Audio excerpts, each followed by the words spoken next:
Oh, hello and welcome to Andy's World. Well, today you join me in my workshop where I'm going to show you how I restore this fiberglass kayak I bought on eBay for £5. Now, please don't take this as the proper way to do it. It's just the way that works for me. I've done one before, this one, with spot on results. So let's take a look at what we've got. The hull seems quite solid. That's pretty good. Yeah, all the way along, that's quite good. So good so far. But overall, the top don't look bad at all. Although the seat is more to be desired. There's a little crack in it here, and as you can see, it's pretty soft, so we'll have to reinforce that. So that's one job on the list. Now, the guy I bought it off did say it didn't float very well. It has got leaks, and it's had these patches put on them. Now, it just looks like a single layer of fiberglass on top that's failed, but all underneath here is cracked. We can see here how the gel coat's all cracked and it's quite soft underneath. So what I think's happened here is that it's been stored in a garden with this bit facing the sun, and the UV affects the gel coat, and that's what's made it crack. That floor is very soft, so I'm going to have to reinforce the floor. Someone's had a bit of car body filler on there with that one there, and here we have a crack, we have a hole. So the whole floor's got to be reinforced, and we'll do that with some fiberglass matting, which I think we'll put on the inside rather than the outside. Working the way along. Yeah, the floor's pretty soft and the gel coat's gone, so that's one thing we're going to have to do. And here is another bad repair, which is just a single sheet of fiberglass over, and that's just peeling off and it's all cracked underneath there. So I think the best thing to do will be to give it a good clean down, sand the lot off, get all this horrible red paint off, and have a proper look at what really needs doing.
Workshop, and I must admit I was pretty brutal with that sanding. I went straight in with the 80 grit, and on the seams it had a strip of fiberglass that needed to come off. I needed to check the state of the seam, and I was down to the 40 grit there. But what I wanted to do was find that if there was going to be a hole, I'd find a hole. If something like the gel coat filling was falling out, I wanted it to fall out. I needed to know the true extent of the problem. So the first thing that stands out is this area here. As you can see, the gel coat's completely missing. It's starting to delaminate. In fact, in this area it has. So this is going to need some serious attention. And if we look underneath, there's a hole.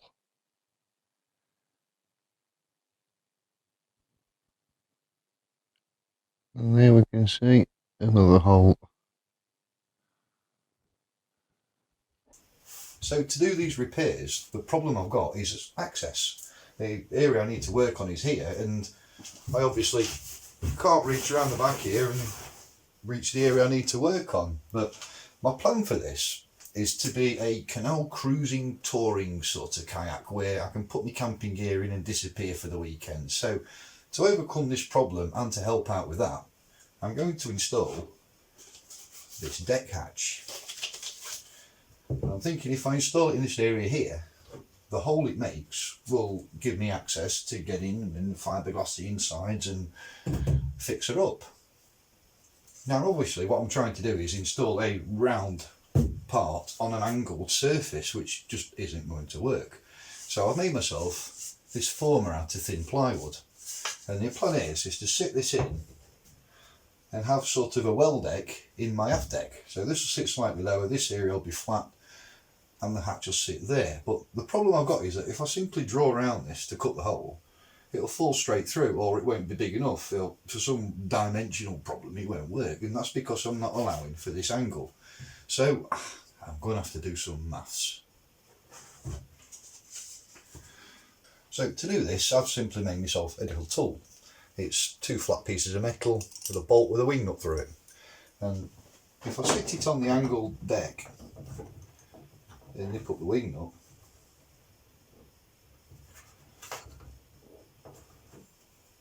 grab the protractor and measure this angle, we can see it's around 160 degrees. Now with a rule of triangles that all three angles must add up to 180, this must be 10 degrees, and therefore this must be 10 degrees. Now I know the length of my former,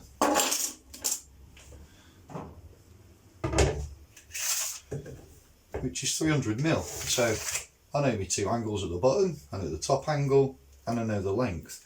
Now putting those details into an online calculator, I'll put the website at the bottom here, you can work out how long the two sides need to be, and the size that it came up with is 152.314mm. Now because this is going to be sanded, trimmed to fit and fiberglassed in, I think 152 is pretty okay for our means. So the first thing I need to do is figure out whereabouts this is going to go. So taking my 152mm, I'm just going to measure down from the top of the ridge and see where it'll fit better. Obviously I don't want it to go below the gunnel. The water level will come up to about here, just below the seam, but obviously don't want too much for it to be too low. So 152mm at that point to take us to here, which I think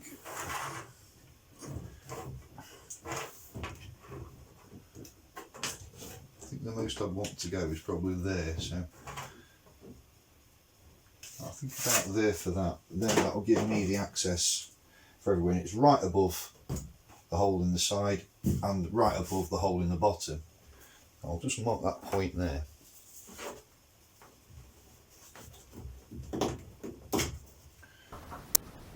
Okay.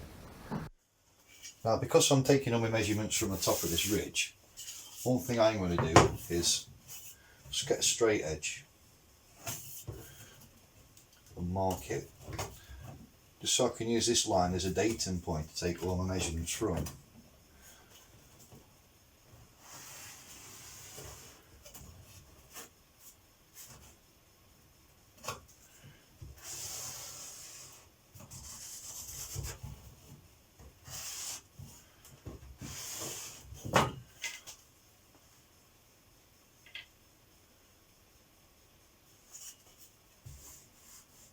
That's about right. So taking the square and the straight edge and setting against the reference line, can then mark out my 152 line. Now this ain't going to be 100% accurate because obviously this is a curved surface as well and we're not allowing for that. But as I say, we'll be fibreglassing this in, so all these edges will be tidied up. Now if we measure the 300mm along the line,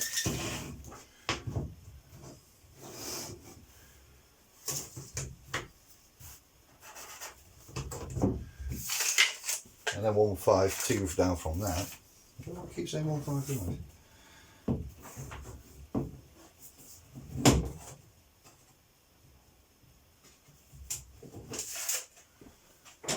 And do the same again with the straight edge.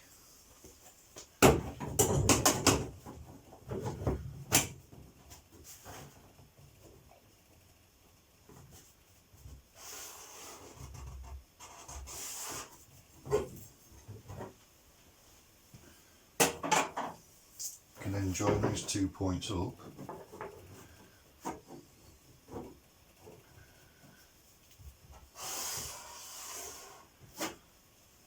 And that will give us an area to cut.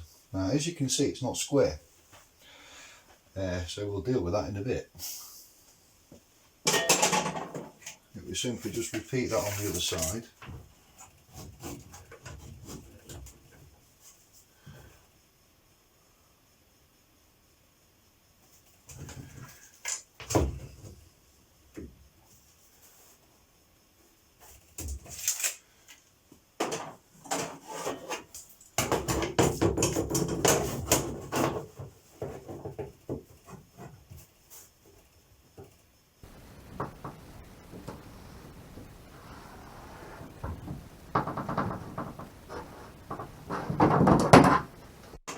If we just check our measurements,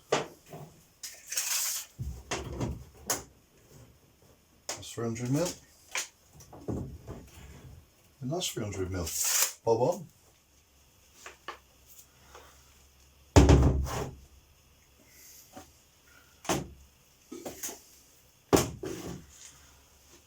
So, moment of true time to make the cut. Now, working with fibreglass it's not nice stuff to work with, so it's always best to wear a mask and some goggles when you're cutting this stuff, because it does get up your nose.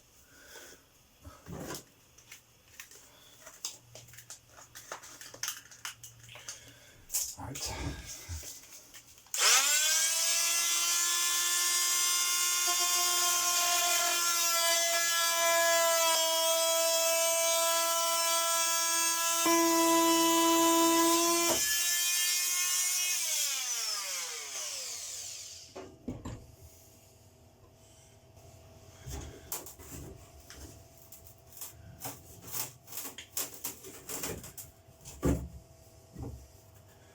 There we have it, one section removed. That went quite smoothly. Let's try the... Oh, look at that. After a bit of trimming and sanding, that'll fit lovely. Now if you notice, there is a slope on here. Now that's because I took the measurements from here and that the square. Now the reason I did that is because I did want this deck actually to slant slightly, because any splashes from me paddling or any water gets on the deck, it will just drain away this way. Now we've still got to make the formula for this part here and in here, but that looks quite good. Now this will be mounted from the inside, and that'll give me a little bit of lip here to build up with my fibreglass, so I can get this nice and level. So that's quite a good job. Now that's left me a great area now to work in. I can get in everywhere. Get in here, get in here. I can get to every single thing. Refibreglass the whole floor, sort out the holes. Job's a good one. So that's how it's going to look with the deck hatching. Eventually, obviously, all this will be fibreglassed in. I'm not sure whether to put a little angle there or not. I'm sort of tempted to. I feel like I catch my wrist as I open this hatch, but it's all quite accessible. And yeah, I think that'll work quite well. So I think that about wraps it up for this episode. I think the best thing to do with the restoration vids, because there's so much work involved and one video would be absolutely massive, is to split it up into sort of 15-minute episodes, and that way you'll sort of see how I go as I do it as well. So thank you for watching, look after yourselves, and I'll see you in the next episode.